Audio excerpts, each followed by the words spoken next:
Hey Maple, time for chapter 37. Well, actually, I'm just going to be honest with you. If my voice sounds a little bit funny, it's because I've just watched a programme called Long Last Family, What Happened Next? I don't know if you've ever heard about that, but it's about family members that have been estranged, and then they meet up again and blah, blah, blah. And it always makes me emotional. And then it got me to thinking of you guys, how much I miss all of you guys. And then I thought, oh my goodness me, look at the time I haven't recorded the chapter.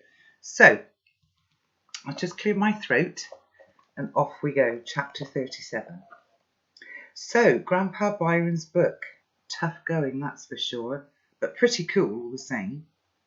I'm going to tell you a bit about this memory palaces thing, but not too much because I don't want to distract you. But I do want you to understand it because it's kind of relevant later on. This is much, much cooler than the Kings and Queens rhyme, by the way. Basically, you have to imagine places. Rooms are best.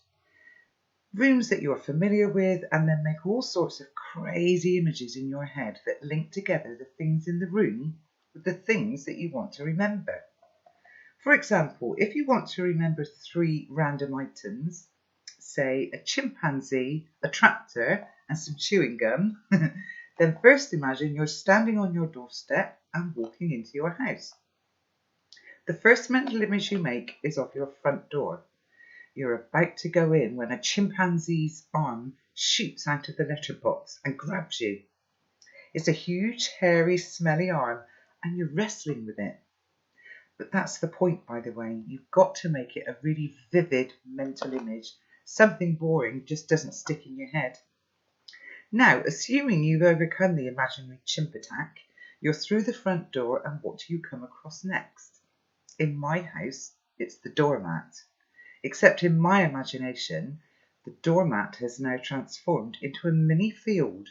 The coconut matting has been ploughed into lines by a tiny tractor that's driving up and down the mat. And I have to be careful not to step on it. So that's mental image number 2. Next, it's the coat rack. We have a load of hooks for our coats by the door. But now the hooks have been replaced by huge lumps of used chewing gum. Instead of hanging your coat up, you stick it to the wall with a piece of claggy gum. I know it's silly, but it's also funny, and it does make you remember stuff. Now, obviously, doing it with 3 items is pointless. Anyone can remember a list of 3 things, but what about 10 or 20 or even 100? In the memory palaces of the Sri Kalpana, Grandpa Byron talks about Indian mystics who in their heads had room after room after room.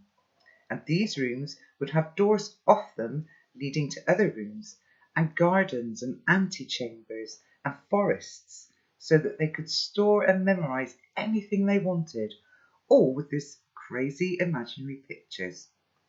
I've started trying to do it. I can easily do 10 things, maybe even 20. And here's the thing about Grandpa Byron. All that stuff, all that knowledge that he uses to answer quiz questions, that's him just playing. The real stuff is in his main memory palace, in his life memories, the recollection of daily events back to when he was a child, memorising things like the Guinness Book of World Records. He just does that for fun. I'm going to do 38 because that was really short. Chapter 38. Calvercott on a quiet spring Sunday is nothing spectacular. The sea's way too cold for swimming or even paddling, though you can in August and September if you're brave enough or under 5. And there's not much to do since Arnold Palmer Crazy Golf closed down, but there is a cafe and a fish and chip shop, the Spice of the Sands tandoori, of course, and not too many people, although enough to give it a bit of a buzz. Grandpa Byron and I are on the small cliff top overlooking the main bay. A breeze from the sea is blowing his saffron robes about, and there's a strong, cool sun. On the sand are dog walkers and dogs, and a couple of brave families with deck chairs and thick pullovers. Grandpa Byron takes a deep breath of the wind, closes his eyes and smiles. Time to start my plan. I try to say dead casually, should we, go and have a look at the old house? Of course, Grandpa Byron knows that I would want to do that and isn't fazed at all. You see, if I had been with Mum, she'd have said, "Oh, Al, what do you want to do that for? That's our old house. Don't want to be reminding yourself of that. You've got to look forward," and so on and so on. She'd worry that I was wallowing in the past and getting all sad for Dad. Grandpa Byron, on the other hand, just looks at me and winks. "Reckon you know the way?" We walk up the alleyway from the seafront towards Chesterton Road and past the jungle of scrubland where the foxes lived, and we look at the house from across the road. All the time I'm thinking about how I'm going to get into the cellar to retrieve Alan Shearer without Grandpa Byron knowing. I said I'd formulated a plan. Well, to be honest, it had some big gaps in it. "Still looks the same," I say. Grandpa Byron sniffs a bit disapprovingly. Could do with a lick of paint. We cross the road for a closer look. "Doesn't it seem a bit nosy?" I say. Grandpa Byron gives a little laugh. "This is a public street and it's just a house. We're allowed to be looking."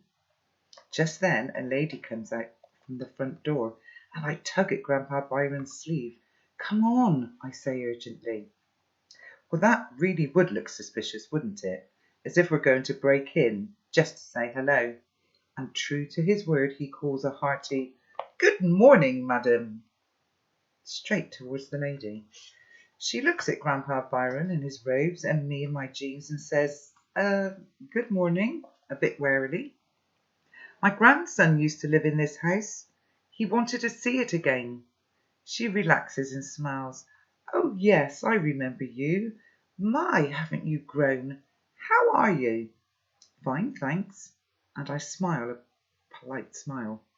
She's sort of middle-aged, this lady. Older than my mum, but not as old as Grandpa Byron.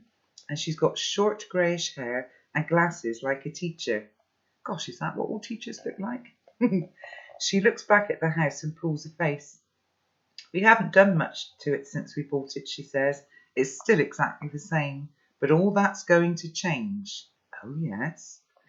"Yes, we're putting in a conservatory at the back, and that old garage is coming down to make way for an office for my husband." I feel as if the air has been suddenly forced from my chest. The garage?" "Yes. Oh, it's such a mess. I expect you know all about the underground shelter." Yes, I think so." I'm trying to sound unconcerned and casual, but I think I'm coming across as some sort of a nit. Grandpa Byron's looking at me like I've lost the plot. "Well, we had a look down there a few weeks ago. I think your dad, rest his soul, was using it as an office. There were a couple of old computers down there and some other stuff, still the old bunk beds and a toilet, quite remarkable. But the entrance to it is still blocked up," I say. Then I have to add lamely, "I suppose." The lady looks at me intently and I compose my face into the blankest of innocent expressions. It seems to work. "Yes, well, we'll have to clear it out again when we get started. Now, I really want to know when this is, but I've already spoken too much, so I'm just keeping quiet. And thank goodness for Grandpa Byron, who says, out of polite interest, 'When are you commencing the work?' 'Tomorrow or Tuesday. That's when the men are scheduled to start. But you know what they're like, these builders. Never 100% reliable, are they?' She and Grandpa Byron both have a little chuckle at their shared familiarity with builders. "Anyway," she says brightly, "got to go. Meeting my husband. So nice to see you." And she gets into a Skoda that's in the driveway and drives off with a little wave. As I take my hand out of my pocket to wave, a woolen glove falls to the ground, and it gives me an idea. Okay then, so we'll leave it there. That was quite a good chapter. I enjoyed that one. I hope you enjoyed it too, Maple, and I will catch up with you again tomorrow. Take care, guys. Bye.